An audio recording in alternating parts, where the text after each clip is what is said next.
All right. Thank you, everyone, for joining us for this second session, today's session on performance improvement and strategic options. This session will cover the critical role of operating performance for enhancing any strategic option, the synergies between performance improvement and partnering, the performance improvement toolbox, and practical considerations around performance improvement and partnering. And with that, I'm going to hand it over to Claire Kelly and Wade Gallen. Take it away, folks. Thanks, JD. Well, good afternoon, everyone. Welcome to the second session of the day, and hopefully folks can see the slides that are displayed here. As JD said, my name is Claire Kelly. I'm a senior consultant with Stroudwater Associates. I've been with the firm for about 10 years, and I specialize in all things rural strategy. So whether that's partnerships and affiliations or provider strategy. And Wade, I'll let you go ahead and introduce yourself. Sure, thanks, Claire. I'm Wade Gallen. I'm a senior consultant here at Stroudwater. I've been with the firm about 4 years at this point, and my background is primarily in reimbursement and accounting. And my role here at Stroudwater, I really try and bridge the gap between strategy and operations, particularly from a financial lens. So looking forward to talking with you all about this important topic. So let's dive right in. Why does performance improvement matter? Why is this something that we're talking about today? And to launch into this discussion, we wanted to do our first polling question. So our first polling question here is an understanding of how much lead time do you believe is needed for a performance improvement plan to really take effect? A, less than 6 months, B, 6 to 12 months, C, 12 to 18 months, D, 18 plus months, and E, some impacts felt in each time period above. So I'll give folks about another 20 seconds or so to respond and then move on.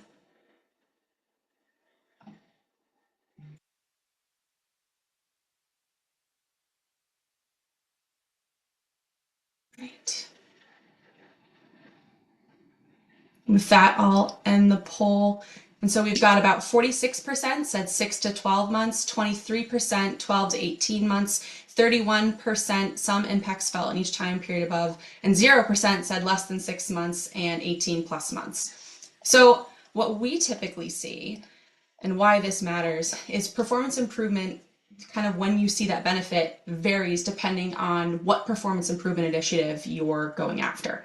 So an example I'll give is, and Wade will dive into this in a few moments, is if you're looking into ED optimization, such as understanding, the transfers that are coming out of your ED to other organizations and trying to keep more folks local, you're probably going to see a benefit of working on that within 6 months. Whereas if you're looking at a cost report opportunity, because that's a cyclical analysis and because you have to wait to put in your next cost report, you probably won't see some of that benefit for a year plus. So getting to understanding why that's important. I know you've seen this slide in the previous presentation we just did, but why we're emphasizing it here is because 3 years prior to closure is really that kind of steady decline. When you start to see you're heading towards that closure, you're starting to be really distressed, you're high risk.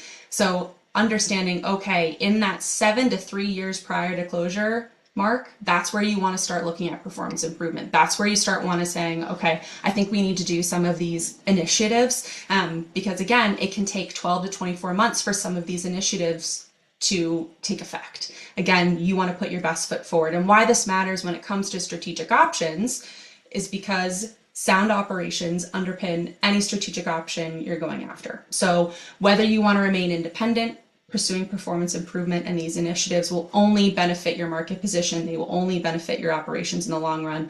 Or if you want to look into potential partnerships, having a performance improvement plan is something that's really attractive to a partner. They understand, okay, this is an organization that's identified their risk, identified the gaps and where they need to improve, and has a plan to move forward and has already realized, X amount of the benefit that's outlined in their plan. That puts you in a different negotiation position than you would have been in previously and is really advantageous when you're going into looking at deal terms with a partner. If you're in an existing partnership, being able to come back to the table and say, hey, this is how we're improving our bottom line. This is how we're improving ourselves. How does this affect our deal terms? That's also something that's huge when it comes into strategic options. So again, making sure you have a plan and moving forward with that is really important. And with that, I'll give it to Wade to kind of dive into some common performance improvement initiatives. Thanks, Claire. What we wanted to do with this slide and the following slide is to share some of the most common performance improvement opportunities we see when working with rural hospitals. In our performance improvement work, we've come across a number of different opportunities, and we've listed some of those here. I certainly wouldn't want you to think of this as a comprehensive list because there are many more opportunities that we tend to find when we're doing performance improvement work. But these have been some of the most meaningful, especially from a financial perspective, as we've worked with these hospitals of varying states from a financial perspective, regardless of whether or not you're doing really well financially or whether you have lots of room to grow and are trying to perhaps make up a gap in your operating margin or other financial metrics. These remain some of the most common performance improvement initiatives that we see. So revenue cycle, 340B, emergency room optimization. We're talking here primarily about efficiency and the way we're able to better care for our patients who are presenting in the emergency department. The Medicare cost report is a very critical tool for financial performance. Swing beds, what we mean here is really taking a growth approach and realizing the potential, particularly for critical access hospitals and development of their swing bed programs. And clinic designation strategy, which speaks to Medicare-specific designations that can oftentimes result in improvement from a financial perspective. So we've gone into a little bit more detail on the next slide, if we can go to that one. And what are we talking about? These are, some might say that these are broad brush strokes of performance improvement. There's a lot that would fall under, say, a category like revenue cycle. There are so many opportunities that can be found within that umbrella of revenue cycle. One of the areas that we tend to see is when we have revenue cycle improvement, there's probably been some degradation or a breakdown of what we term a measurement culture in revenue cycle. And you can think about this as keeping your, finger on the pulse of how you are doing from a revenue cycle perspective. This would involve measuring KPIs, understanding how you compare to industry benchmarks in several of these KPIs, really driving that measurement culture. Do we have things like a revenue cycle committee who is focused on improving our performance in revenue cycle?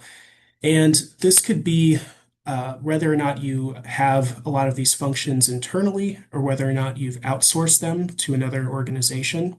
One of the things we tend to hear when we're working with hospitals is, well, we outsource a lot of our revenue cycle functions and they take care of it. And that is great. And we find that many times rural hospitals can develop a strong partner when they outsource certain revenue cycle functions. But what we try and work on and really keep at the forefront is that we can't let it stop there. We need to make sure we have accountability and we still have our finger on the pulse, even if we are outsourcing a lot of these functions. 340B, again, driving the measurement around our 340B program.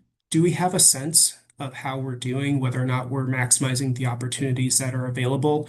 Do we have agreements with local retail pharmacies or contracts with local retail pharmacies? Is that even advantageous? Do we know what our pharmacy capture rate is? Do we know how many folks that we are prescribing for one of our either contracted retail pharmacies, or perhaps we have our own pharmacy that we own and operate? So really knowing really, again, it goes back to that measurement culture. Do we know what the opportunities are and how our performance is going? When we speak about ED optimization, again, this is really a partnership opportunity between providers, hospital leadership, improving ED throughput, patient experience, et cetera. I will always remember, working on one of my first performance improvement engagements at Stroudwater, and the critical access hospital we went to visit mentioned that historically they had been told the emergency room is a money loser and that it didn't bring in financial benefit to the hospital. And one of our pushbacks to that organization was your emergency room serves as a front door to the community in many respects alongside your clinic. And so we feel very strongly that the emergency department is a key strategic part of your organization and needs to be optimized. Cost report, the Medicare cost report can provide a treasure trove of opportunity, especially when you have, say, a critical access hospital where you have cost-based reimbursement. Many times what we found is that when we report data more accurately on the cost report, it tends to actually result in greater reimbursement and can help a hospital improve their overall financial picture. Swing beds, what I tend to hear in work around swing bed growth and opportunity is, yeah, we used to focus on swing bed at one point in the past, and we kind of, we took our finger off the pulse there, and we haven't been able to make up ground since, we started not really focusing on it. It could be because we had key staff that left the organization. Maybe it just fell off as a strategic priority for us. And again, this is one of those areas where we feel there's great opportunity to recognize additional uh, financial benefit, yes, but also really serve our communities in an incredible way. We have this unique opportunity to be able to provide that rehabilitative care and provide it locally. Excuse me. And then the last one here relates to our clinic designation strategy. This goes to especially our clinics that are part of hospitals and health systems. Do we have the optimal designation that will help us achieve maximum financial impact so that we can better serve our community and allow us to, in turn, improve that patient care? So there's a lot of work that goes into that. Think, do we have freestanding clinics that could maybe be redesignated as a provider-based clinic or a provider-based rural health clinic even? Are those things that we're talking about and understanding? So with that, we can go to our next slide. And we have a second polling question for you all. Hopefully this will pop up. So what is the biggest barrier to performance improvement at your hospital? And we'll just give that a few seconds here for folks to answer that question.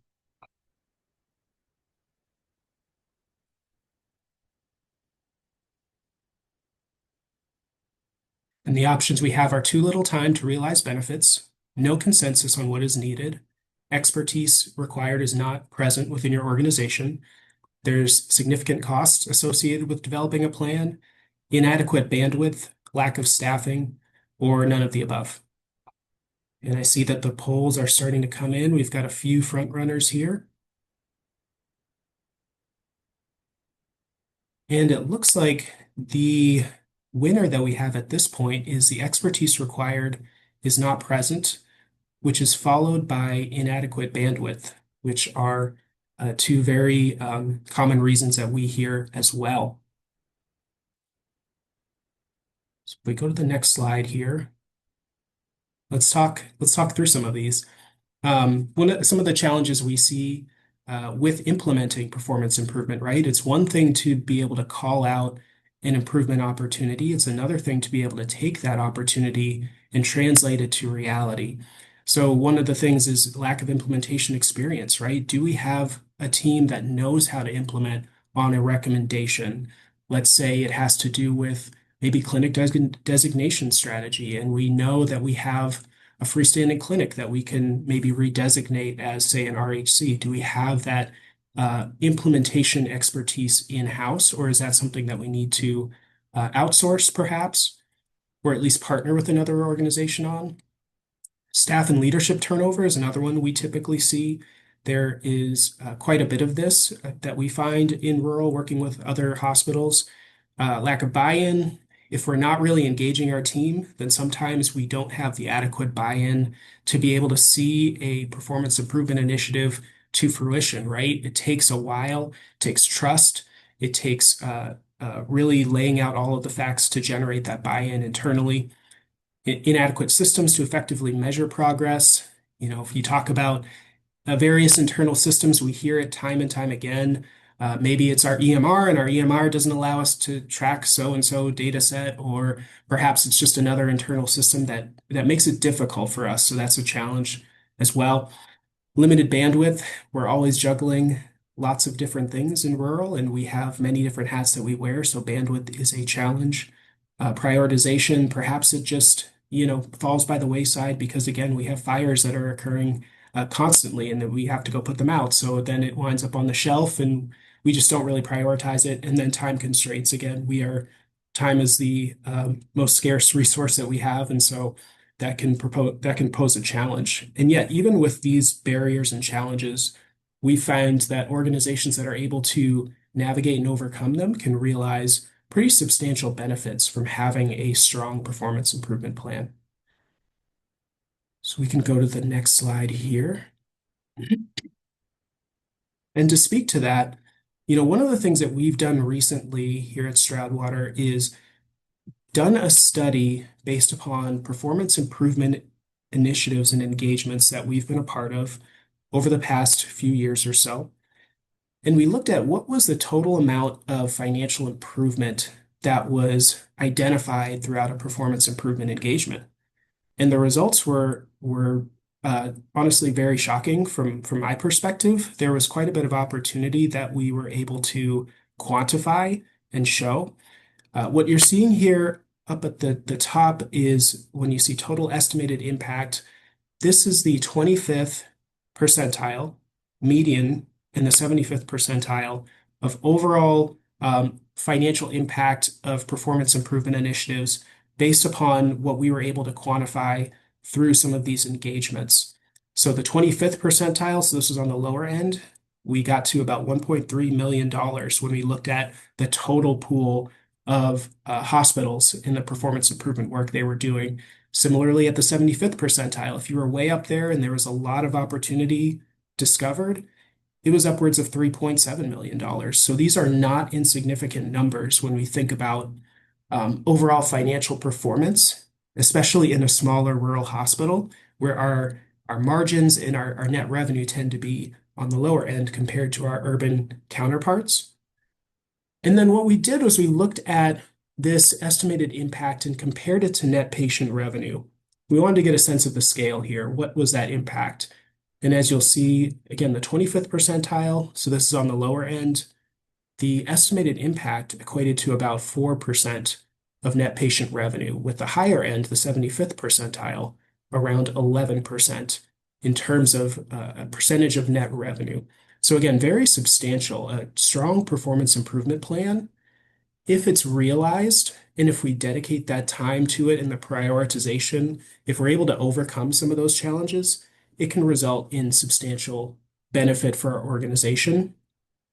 And at the bottom here, we just listed out a couple of the areas that really stood out in terms of performance improvement. So again, revenue cycle is in there, really key priority for most of the organizations we've been able to work with.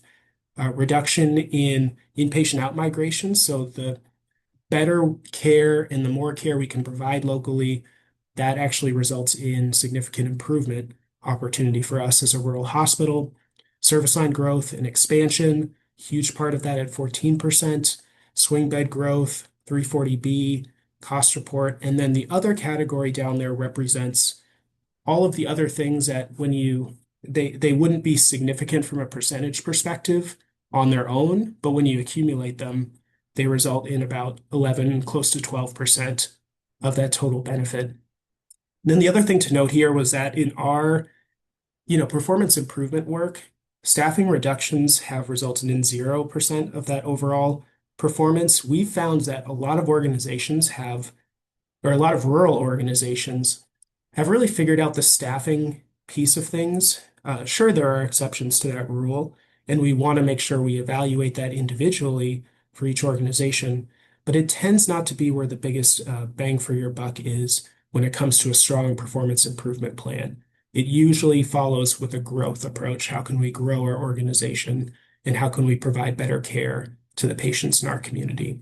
And so that's really the results and what we found in our own investigation of what a strong performance improvement plan can mean for your hospital.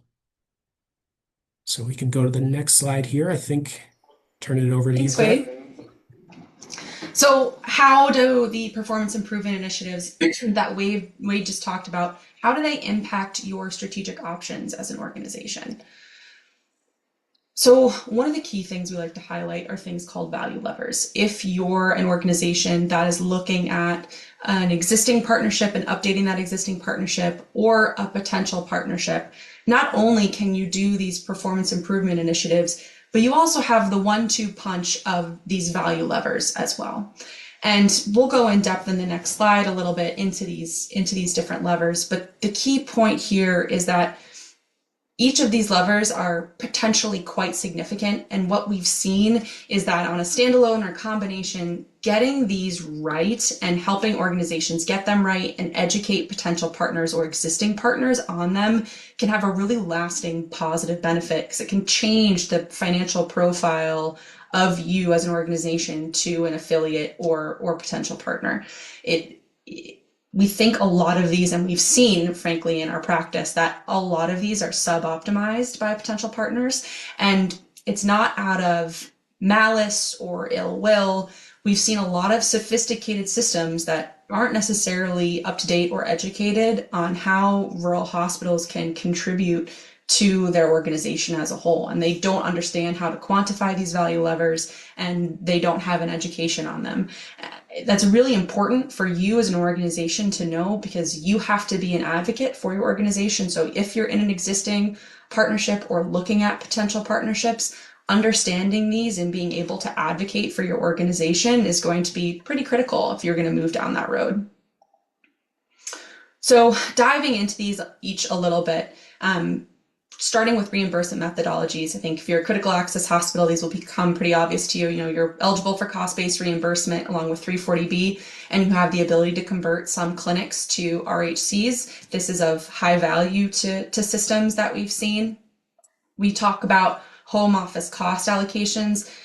This is where hospitals that maintain a system relationship and meet certain requirements can qualify for and include a home office cost allocation on the Medicare cost report as an allowable expense. And really this boils down to a cost sharing methodology where the partner can transfer overhead costs incurred for providing administrative services to the critical access hospital. That basically allows for enhancements to cost-based reimbursements for critical access hospital and a reduction in expenses for the partner. The key here is that only certain affiliation or partnership models allow for a home office cost allocation to occur.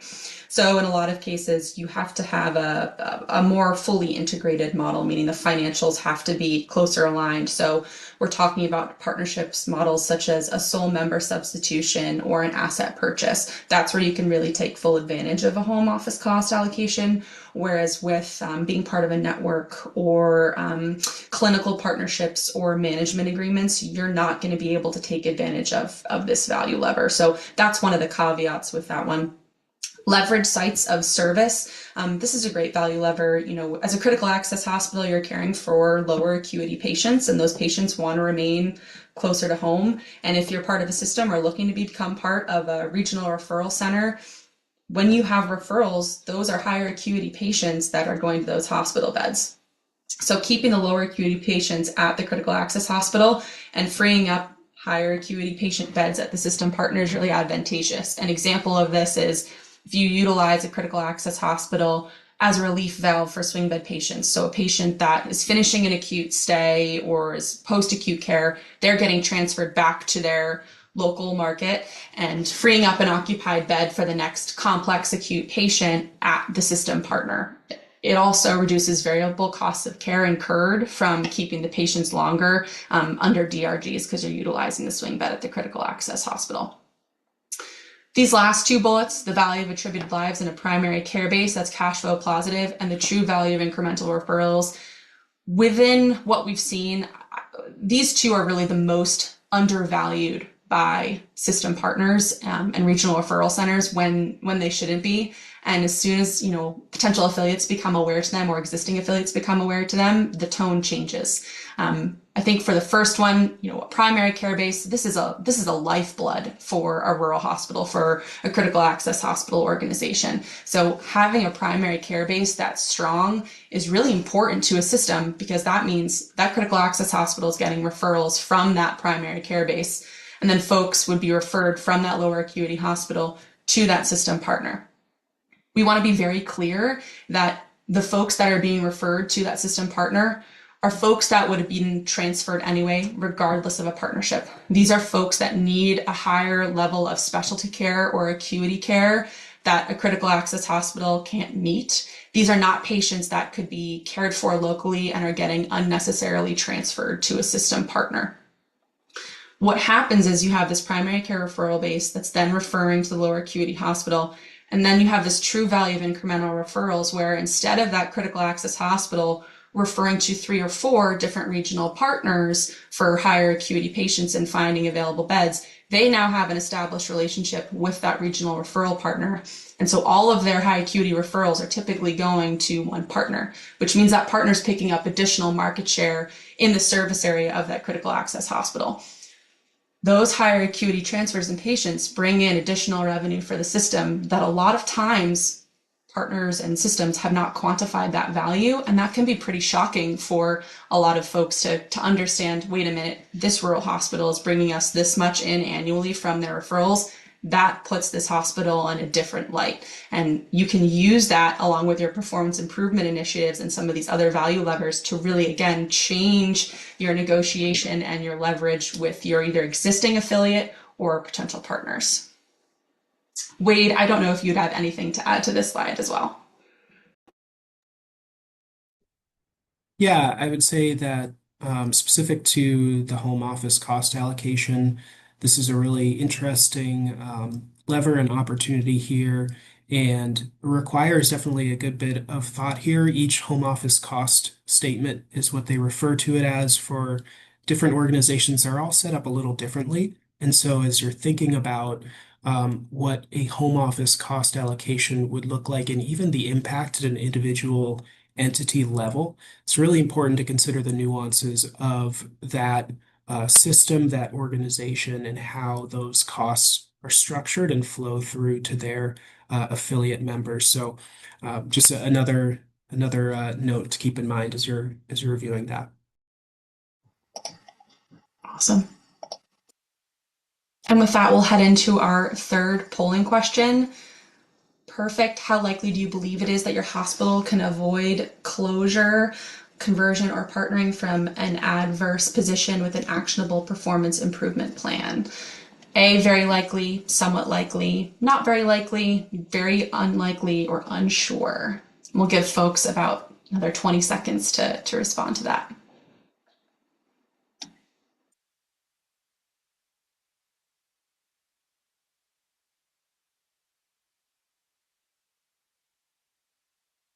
Awesome.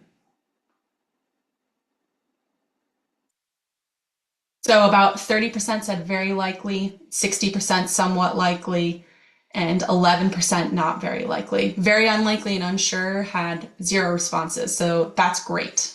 And that poll. So we would agree, we think performance improvement, no matter what option you're going after, whether you want to remain independent or pursue different partnership options, whether an existing partnership or potential partnership, having an actionable performance improvement plan is really critical. What we're showing here are common strategic options. These are not all the strategic options that are available to each organization. This differs organization to organization. One of our sessions today, we'll be talking about how bankruptcy and restructuring can be an option for some organizations. That's not displayed here, but we'll be talking about that in the next session. However, these are the 3 most common ones that we tend to encounter in the market. So option 1 is remaining independent and pursuing performance improvement initiatives. You know, we've belabored this point, but with those performance improvement initiatives, you can enhance operations in your market position and you can generate improved cash flow, all great things for your organization. Option 2, pursue performance improvement initiatives and explore strategic partnership options with value levers. This is really getting at, okay, we get all the benefits of option 1 because we're pursuing performance improvement, but now we've got that 1-2 punch of those value levers coming into play as well. So we're changing that financial profile of the organization. We're changing what we look like. Additionally, because hopefully you're running a competitive process if you're looking for a partner, and Jeff and I will get into that in our next session. But if you're running a process to look for a partner, that competitor response in your market becomes frozen in place. meaning folks aren't really going to make inroads when they're trying to become your friend and compete for the privilege of being your partner. And additionally, with that PI, performance improvement initiatives and value levers, you're generating greater leverage in negotiations with partners through enhanced operations. Partners really look favorably on that, even if you haven't realized all of the potential gains from your performance improvement initiatives. It's laying out to them, hey, we understand where we are in terms of our risk profile. We've analyzed and we know where our gaps are. We have a plan to move forward. We're already executing on this plan. And if you're our partner, here's how we can continue to do that. We've done the work for you to show you our value. Here's what we can bring to the table. It's really important that as a rural hospital that you're armed with that knowledge and you can articulate those points if you want to go with option 2. Option 3, pursue performance improvement initiatives in an existing partnership with value levers.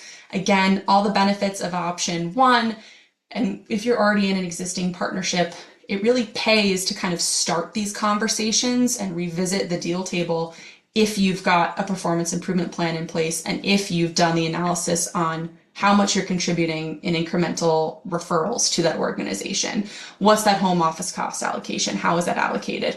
Understanding those value levers and quantifying them and being able to show them to your existing partner will help smooth some of those negotiations and help start to build trust if you're in a partnership that you're not necessarily happy with.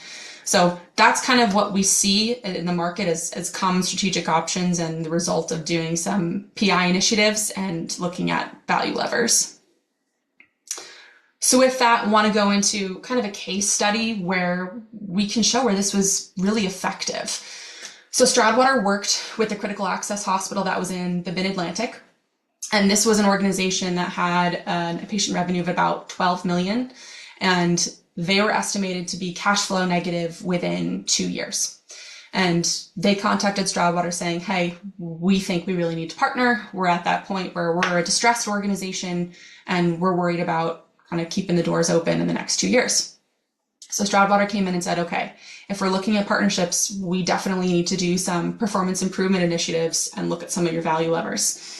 So the areas we looked at were a swing bed estimate. They had a 340B opportunity where they could renegotiate a pharmacy contract.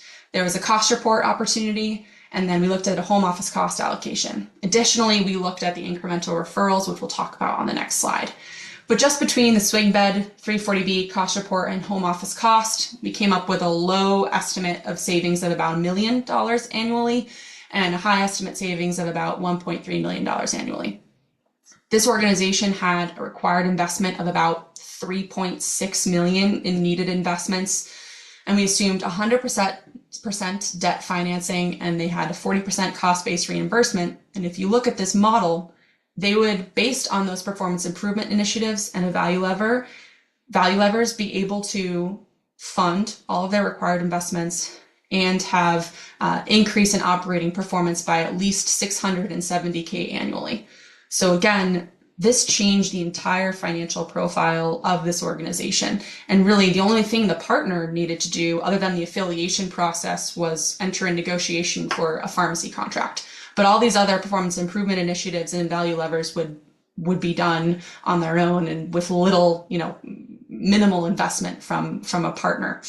So what happened was, due to this analysis, they had a couple robust regional referral centers come to the table, and they ended up joining with a large regional referral center in their area that promised, and written in deal terms, they committed to maintain the current services as well as grow certain services over an extended period of time. And they're now they've signed and closed on a partnership that is really advantageous to them.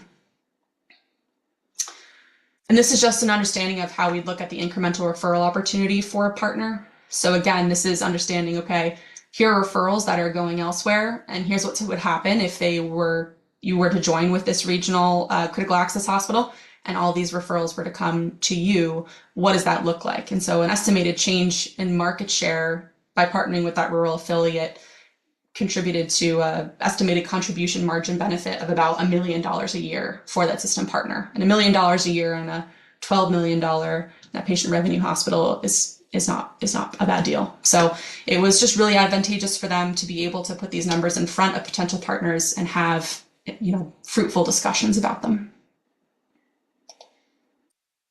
And with that, we'll jump into the key takeaways. Wade, I'll hand it back over to you. Sure. Yeah, I appreciate it, Claire. Some of the key takeaways as I think about performance improvement and how it relates to strategic options include really the benefit that can come from a very strong performance improvement plan. Again, what we found is there tends to be significant opportunity, specifically financial opportunity, if there is a very strong performance improvement plan that is put together. If that can be realized, that is a really strong benefit for this type of work.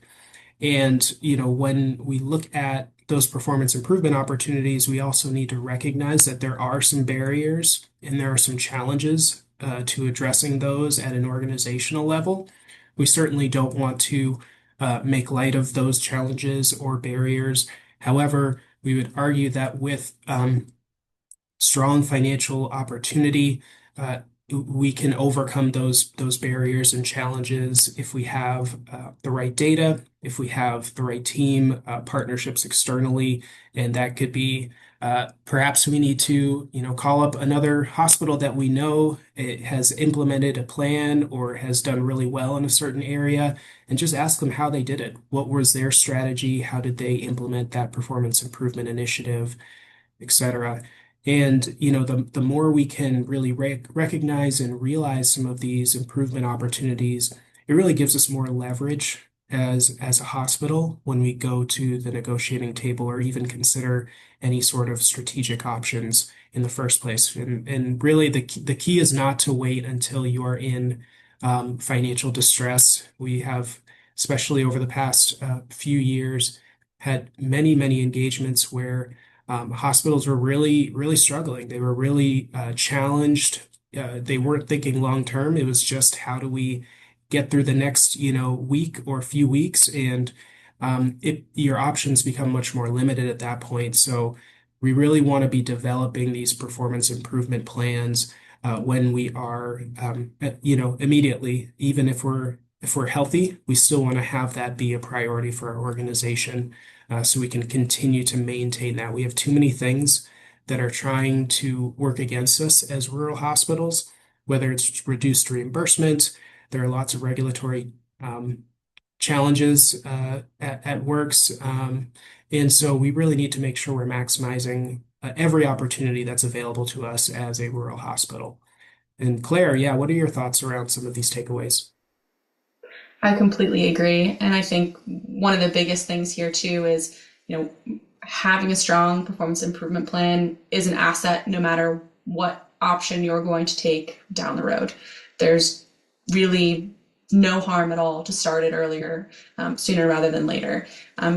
Frankly, we encounter a lot of organizations that are looking at strategic options, and a lot of them come up to us and say, man, I really wish we did this 2 years ago. And we hate hearing that because we don't want you to be feeling that way. We can start these performance improvement plans, realize benefits, and then explore strategic options. And really, performance improvement initiatives combined with value levers can really put you in a different position if you choose to look at potential partners or if you have an existing partner. They can make a big difference for how you're viewed and how you're seen. And we want you to be educated and to know these value levers and performance improvement initiatives so you can work not only within your organizations, but with specific partners if you have them in mind, or if you're into a competitive process for partners, you're able to articulate that to a potential partner as well. With that, I think we've reached the end of our presentation. And here's our contact information should you have additional questions, but I think we've got the chat open for questions should folks have any. Yeah, no, that was fantastic, Claire and Wade. It looks like our Q&A box, though, decided to hide itself. So we've looked to try to find where it is, and we haven't been able to find it yet. So as you come up with questions, please just type them into the chat box. address to host and panelists, and then we will go through and answer those. But for now, a couple that folks have texted me. Have we ever seen or had an instance where performance improvement has not had an impact on an organization? Have you guys run into that at all? Yeah, that's I think it's an interesting question. I can say I haven't come across that yet in the work that I've done here at Stroudwater. Usually, as we talked about, and even as we thought about the overall kind of ROI slide that we went over a few slides back, about halfway through the presentation, it tends to be more substantial than I think folks are aware of. So I haven't really come across a situation in which there's no opportunity available for performance improvement, and it tends to be quite a bit. Claire, I don't know if you have any thoughts on that as well. Yeah, I've never come across, in my experience, with an organization that where performance improvement hasn't a plan or around performance improvement hasn't been beneficial in the work that we're doing. Even if it's one we haven't worked with them on, if it's something that they've done previously and they're telling us, hey, we've done these updates and we've made these changes, that's great. So I've never seen an instance where that hasn't been an overall benefit to an organization. So if I'm here's another question that came in. If I'm sitting in a hospital management meeting right now, I'm new to the organization. I can see that there might be some challenges that we've got. What are some good ways to start the conversation around a performance improvement plan? Yeah, I can chime in with some thoughts on that one. I think starting with data is always a good place because, as we mentioned before, one of the challenges to any performance improvement plan is generating that internal buy-in. So I've been in many situations in which you had perhaps two even members of the C-suite who might not see eye to eye on a particular opportunity.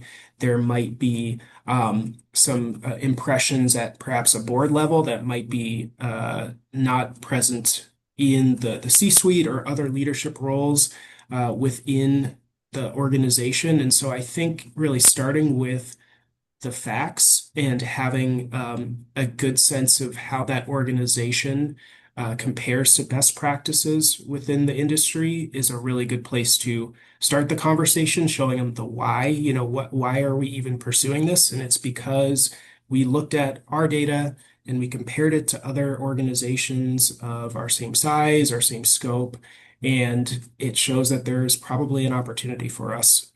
So I think that that's something that stands out to me is again starting with the data and starting with that why. Claire, I don't know if you have any thoughts on that. No, I think that's spot on. You want kind of that what we call a common fact base of data from an objective perspective of here's where we are as an organization, here's our trend line, here's where we've been, and here's what we've come to. So looking at it not just in a silo of 1 year, but year over year and understanding that trend line is going to be really important when it comes to thinking about performance improvement initiatives or strategic options moving forward. Yeah, that's great. So in the chat, just came up probably the question that I hear significantly among every strategic plan that I do. There is a reluctance by independent hospitals to partner with hospital systems. Is it possible to partner with a system while maintaining hospital independence? So thank you for asking that question that every single hospital board that is currently independent sits and says at the beginning and end of every board meeting. So the shorter answer is there are different types of partnerships where you can be less integrated. So you can do a clinical partnership where you may just be partnering on one clinical service line. You can do lesser affiliations. However, what we encounter a lot of times, what folks want from a system partner in order to realize those benefits or get some of those wants, such as capital investment or things like that, you're going to need to be in a stronger partnership and something that's more tighter aligned. I think the key here is an understanding, and we'll get back to Wade's point of having a common fact base or an objective set of facts to base some of these conversations off of is really important. And if you're an independent system that's doing well and you want to explore strategic options, you can explore partnerships, you have more leverage in these conversations, and you can always say no. So if you have explored and done a competitive process where, hey, we can remain independent, but let's do our due diligence and see what's in the market. Let's explore and see if these 3 or 4 regional referral centers would come to the table with a deal that we'd like, with contract terms where we have some local governance, where we have some reserve powers that enable us to enforce the contract and the deal terms. They're committing to maintain services for 5 to 10 years, that sort of thing. You're able to come to the table to have those negotiations if you've done a performance improvement plan and are from a more stable financial position than if you wait 2 or 3 years to start having these conversations where you might not have the option to say no. You may have to say, it's either we're closing or we have to pick a partner, or we're going to bankruptcy and picking a partner. Wade, anything to add there? Yeah, I mean, I think it's possible, and I think Claire would do a much better job of explaining some of the deal terms regarding strategic options and some of that affiliation work that can be done. I will say that in working with performance improvement with hospitals, I've seen everything from independent rural hospitals that are also affiliated with some sort of health system in some capacity, all the way to the truly independent. We are just us and ourselves, and we do everything on our own. I think that there is opportunity there, but definitely important to leverage your strengths and even evaluate why it is you're looking to engage with that system, and um, what are the options that are available there. So I think that speaks to the strategic options planning work. But I do think it's possible, certainly can be done if you have a strong financial and operational structure, then it makes the conversation a lot easier. Great. Thanks, Wade. One more came in just to me. How do I engage the hospital board around strategic options and performance improvement? I think about that in some of my work where I may have a hospital executive that knows they want to do some performance improvement, but don't necessarily want to go to tell the board, hey, we want to do some performance improvement because now I look bad. So I don't know if that's where the person asking was going, but what did the two of you think about it? I can kick it off, Wade. I think, again, creating that common fact base, I think a lot of the decisions that you make as an organization need to be from a place where it's an objective fact base of, hey, here's where we are not only financially, but operationally, here's where we are in our market, and here's where we are in our quality. Here's what, the growth or deterioration has been over the past 5 to 10 years. And then from there, you can start to have those discussions as a group and say, hey, either if we're deteriorating, we need to figure out where these gaps are so we can start to reverse this process. Or if you're growing, hey, what are we doing really well? What can we continue to do? What can we continue to press forward on as a group? And I think just having that objective fact base kind of resets the conversation, where you're not having, one person be the point person on everything. It's becoming more of a group discussion. Thanks, Claire. Anything to add there, Wade? Yeah, I would agree that I would say level setting with both the board and hospital leadership is important there. I think even recently had this opportunity to work with a CA in the western half of the country, and one of the first things we noticed when going in was that the perspective of how the hospital was doing was not necessarily aligned with the reality of how they actually were doing from a financial perspective. And once we were able to get in there and actually show and present what the true picture was, it changed the conversation tremendously. And so I think really having that contextualized data and being able to speak very clearly to how the organization compares to other organizations, again, really getting back to that benchmarking and knowing knowing what their position is, I think the communication there can be a really crucial part of engaging around the board and leadership.